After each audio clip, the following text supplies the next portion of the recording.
We're not running out of trees in Virginia. There are almost 16 million acres of forest land in the Old Dominion right now. But state forestry officials are worried we're seeing a rapid decline in private forest land. Our forests contribute about $17 billion to Virginia's economy annually. That's about 2% of the state's GDP, contributes over 100,000 jobs. And almost every locality depends upon our forest land in some way, shape, or form. Mike Santucci runs the Virginia Department of Forestry's Forest Land Conservation Program. He says between 15,000 and 16,000 acres of Virginia forest land are converted to other uses each year. His job, and that of other regional foresters, is to work with landowners who want to plan how to use their forest land most effectively, whether they're in the country or a fast-growing suburb. He says conserving forest land is key because there are many other uses besides harvesting timber. Forests provide clean air, offer a home to wildlife and outdoor adventures, and keep our landscape green. Conservation easements are one tool, and they're available to most forest landowners throughout Virginia. The Department of Forestry isn't the only agency that holds easements.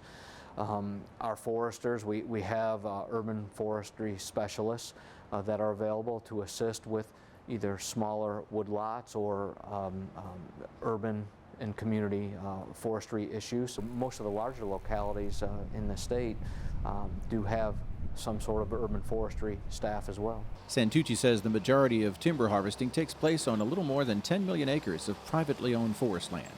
Most forest land is lost when the next generation takes possession, so he helps owners plan how to pass on their legacy. When you're visiting with a rural forest landowner, it's usually a forest stewardship management plan. And what that is it's an assessment of the forest resources, and it provides professional recommendations to the landowner to meet whatever their stated objectives are. That's where it starts. While some state officials work to keep our forest industry base from shrinking, others are working to find markets for the products it generates.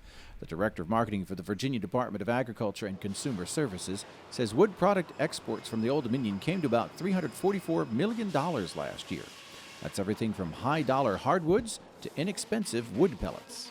We've got a very diverse portfolio of customers, but certainly in our top couple of markets are China, Vietnam, the United Kingdom, Germany, Japan, Canada. All of those are in the top 5 or 6 countries. Charles Green says that's why a recent ban on Virginia wood exports to China was a challenge. Luckily, China has lifted the ban on hardwood logs going from Virginia, which really was the majority of our business from Virginia into that marketplace. And so we've seen that rebound quite a bit. Our Virginia's log exports into the global marketplace were about $40 million last year. We've still got a little bit of volume and value to catch up to where we were pre-ban, but things are starting to rebound. With exports looking up, the next challenge is keeping as much private forest land in production while balancing the needs of the owners and their communities. Green says a strong rural economy is crucial to everyone's pocketbook. You may see the containers go by on the road, and you may see the business at the port, but you might not stop and always wonder what's in those containers. And we do know that more than half of the container traffic that goes through Norfolk is agricultural or forest products. So really it is tremendously important to Virginia's economy.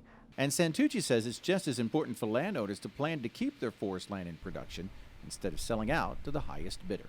In Goochland County, Virginia, I'm Norm Hyde.